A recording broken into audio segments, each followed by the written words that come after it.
Two great empires. Two colossal powers of the ancient world, but only one still echoes through every aspect of its homeland today. Rome dazzled with power, expansion, and brutal efficiency. China endured, transformed, and lives on.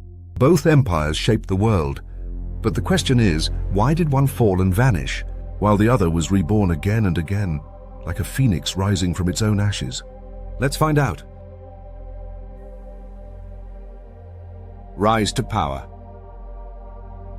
Rome began as a humble city on the Italian peninsula, clawing its way to dominance through relentless conquest and ambition. First a republic, then an empire. It brought under its rule regions from Britain to Egypt. It spread Roman law, Latin as a common language, and military control across the known world. China, meanwhile, emerged from centuries of chaos and warfare between rival states. It was the Qin dynasty in 221 BC that finally unified the Chinese heartland through legalist principles and iron-fisted rule. But it was the Han dynasty that truly defined ancient China. The Han stabilized the empire and expanded its borders. China, while fragmented, was already a civilization waiting for unity. Rome started from scratch. Rome forged an empire from ambition. China restored one from tradition. Both empires were built on the backs of farmers. As Rome grew, its economy depended heavily on latifundia, large estates worked by slaves. Agriculture fed the cities, supported the legions, and allowed elites to grow wealthy. But China, particularly under the Han, saw peasant farming as a moral cornerstone of society. Land reform, iron plows, horse harnesses, and hydraulic engineering allowed the Chinese to maximize yields and feed a growing population. They built dikes, grain storage systems, and canals. Where Rome used human labor, China leaned into innovation. While Rome depended on slaves, millions of them, many captured in war, China had few slaves.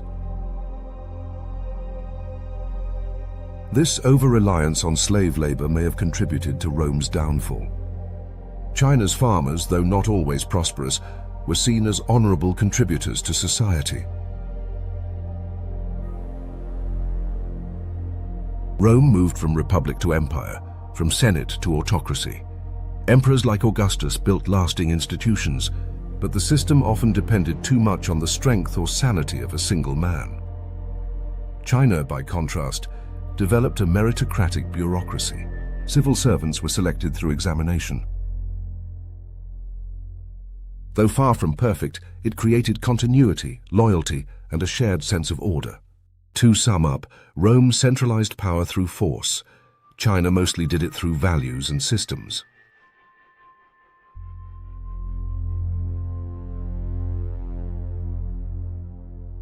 All roads lead to Rome wasn't just a saying. The Romans built over 250,000 miles of roads, connecting cities, military outposts, and trade hubs. The Mediterranean Sea became their highway for commerce and conquest. Meanwhile, China developed the Silk Road, a network of land routes through Central Asia. Silk, jade, porcelain, and paper traveled outward, while horses, glassware, and grapes trickled in. But trade between the two great empires was always filtered through intermediaries.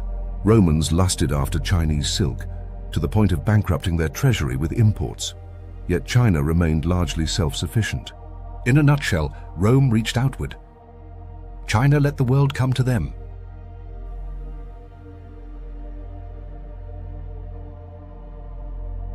Rome was forged in battle. From the Punic Wars to Caesar's conquest of Gaul, the Roman legions marched to conquer new lands and expand glory. Its generals often became political leaders. War and politics were inseparable. China's strategy was more defensive and absorptive. The Han dynasty expanded into Korea, Vietnam, and Central Asia, but always with an eye toward managing its borders. The Xiongnu nomads to the north were a constant threat, prompting the building and linking of walls into what would become the Great Wall. So, generally speaking, China focused on building influence with its immediate neighbors. Rome built dominance, and its ambition had no limits.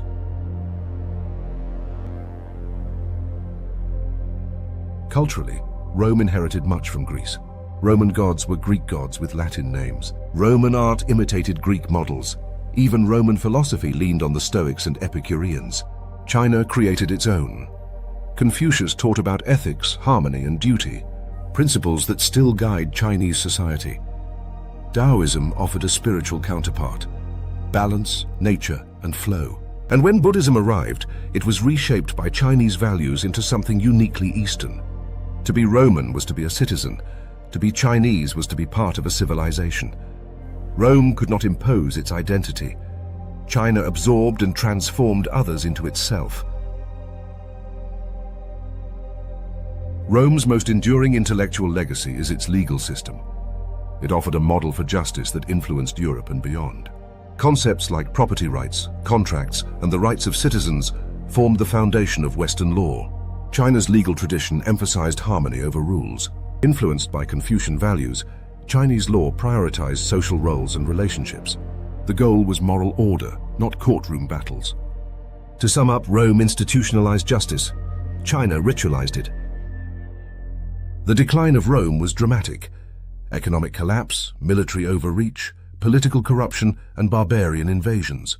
Emperors grew decadent. Civil wars tore the empire apart. Christianity shifted power and priorities.